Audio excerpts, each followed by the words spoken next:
Bears, has officially retired. I tried telling my Bears fans last year that his tank was running on fumes. They didn't want to listen. And Ranch Briggs just confirmed it here now by announcing his retirement. Phenomenal player, though. I don't hold the fact that he's a Chicago Bear against him. Great player. Potential Hall of Famer. Definitely not a first ballot or anything like that. But potential Hall of Famer. It's a maybe. He was that good. He was a perennial Pro Bowler, elite at his position in his era.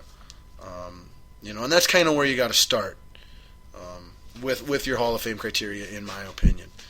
But there is more that gets incorporated with it, and that will be what determines whether he makes it or not. But happy trails, Ranch Briggs. All right, our last bit of football news before we get to Vikings news and fantasy football news. Lawrence Phillips, former running back of the St. Louis Rams, drafted 6th overall. Used to play, I want to say he won the Heisman when he was a Nebraska Cornhusker. If he didn't win the Heisman, he was a freaking leading candidate for it.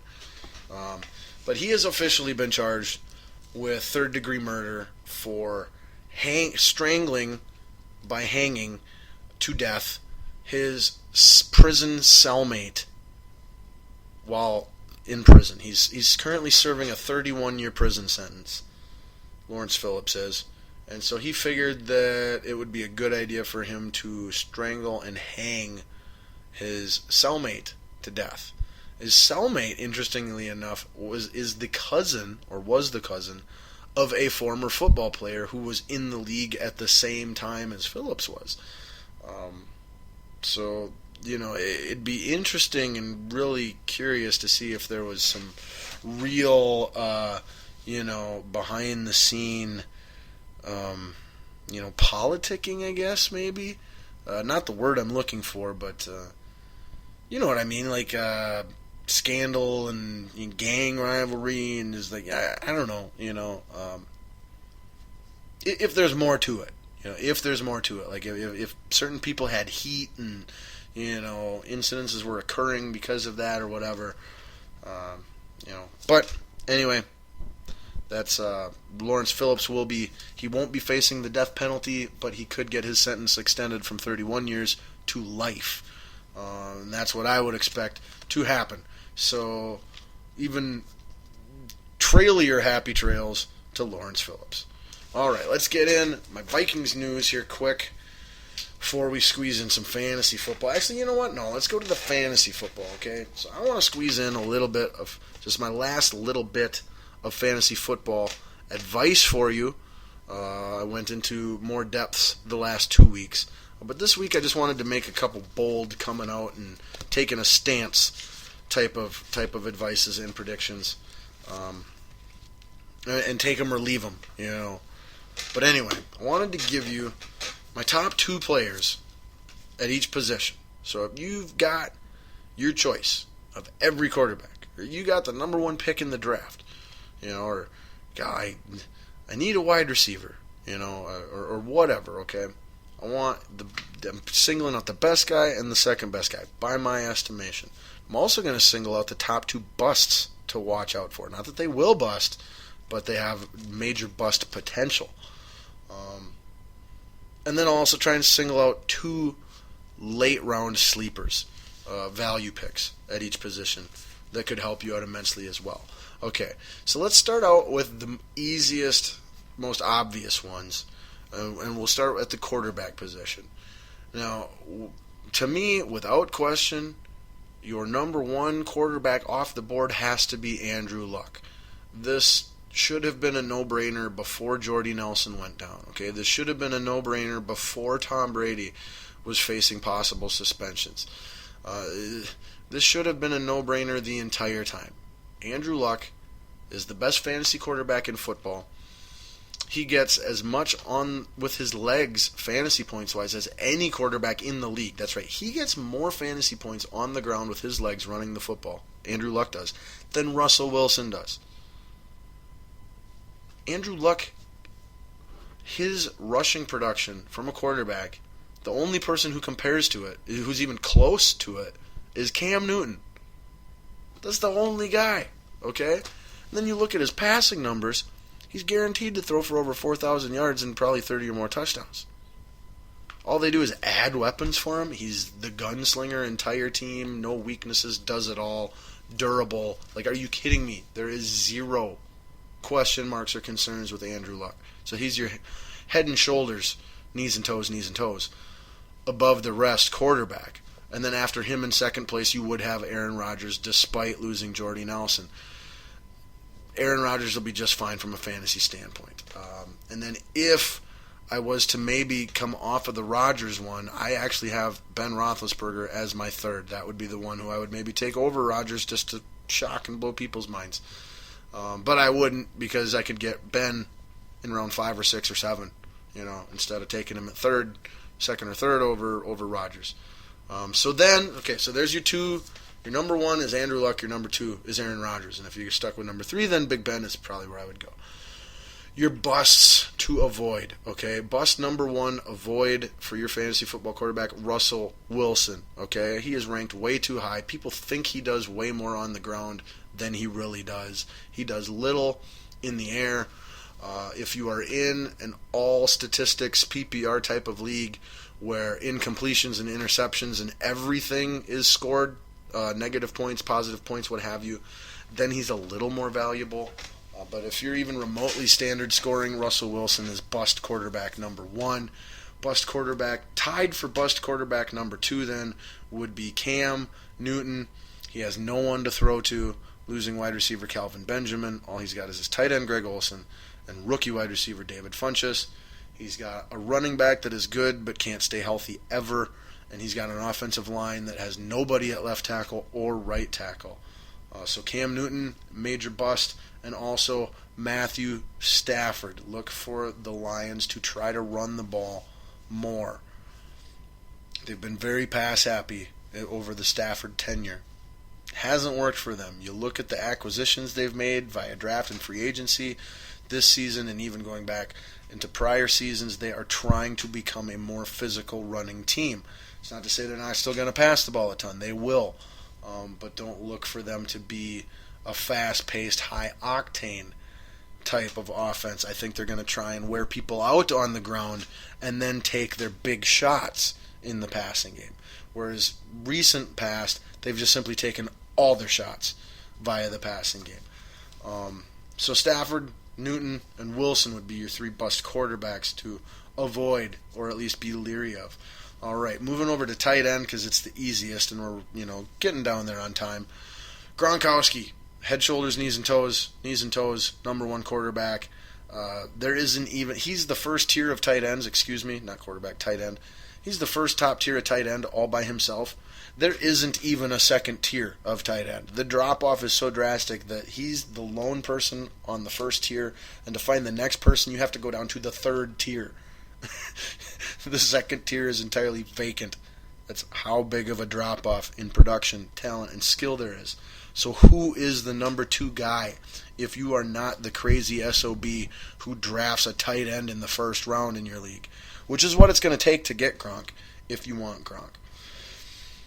My choices, I narrowed it down to 3. And we'll go, we'll include all 3 of them because tight ends are kind of sleepers back half of your draft anyway. So you got Gronk in round 1, possibly round 2. After that, there is no tight end that deserves to be drafted before round 5 or round 6. Okay? I mean that. No matter how many of them are gone, it don't matter. Okay?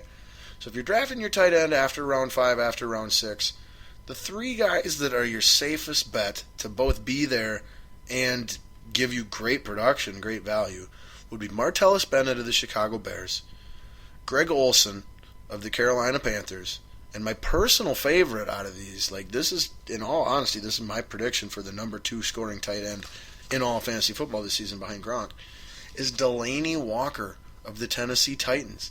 He put up excellent numbers last year, as the Titans' unquestioned number 1 go-to tight end, and arguably go-to wide receiving threat, as they have very little help in the wide receiving core there as well. And they don't run the ball particularly well.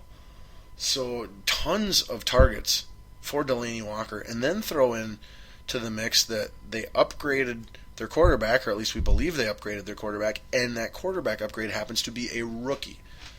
You look at rookies historically throughout the NFL, who do they throw to overwhelmingly more than anyone else? The tight end, the safety blanket over the middle. So that's why, if I'm being truthful, Delanie Walker is the number 2 ranked tight end in all of fantasy football this year, going into the season. That is my prediction for how they will end. But like I said, Martellus Bennett and Greg Olsen, also great picks later on. Now, my busts there, Jimmy Graham going to Seattle. He had a down year last year. We don't know if that's a pattern, if that's a trend, if he's regressing.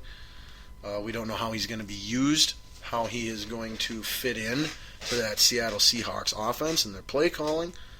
So I have him penciled in as a big-name bust, and I would avoid Jimmy Graham if I were you. That's not to say I'm going to be right, but given the option of Jimmy Graham or someone else, I'm taking someone else this year. Unless I think I can trade Jimmy Graham for more than he's worth, to someone else who's in love with him, then maybe. But there's Travis Kelce for the Kansas City Chiefs. He could end up being your number 2 tight end behind Gronkowski. However, he could be a flash in the pan, a guy who made a splash last year, and now he's on everybody's radar, and then it's like, I guess he's not as good as we thought he might be. But so he's a boom or bust pick at tight end. Kyle Rudolph as well for the Vikings would be a boom or bust pick. If he can play 16 games, stay healthy, he's a top 2, top 3 tight end. No doubt about it. However, we have no reason to believe that will happen. He's never done it before. So there's your bust risk. And then finally, Julius Thomas going to a new team in Jacksonville. Had Peyton Manning throwing him the ball last year. I love that he's going to Jacksonville with a weak receiving core and a second-year quarterback that looks like, Ben Roethlisberger version 2.0 in Blake Bortles. But Julius Thomas now here has an injury, and it's looking like he's going to miss the first 4 to 6 weeks of the regular season. So there is your bust already on that.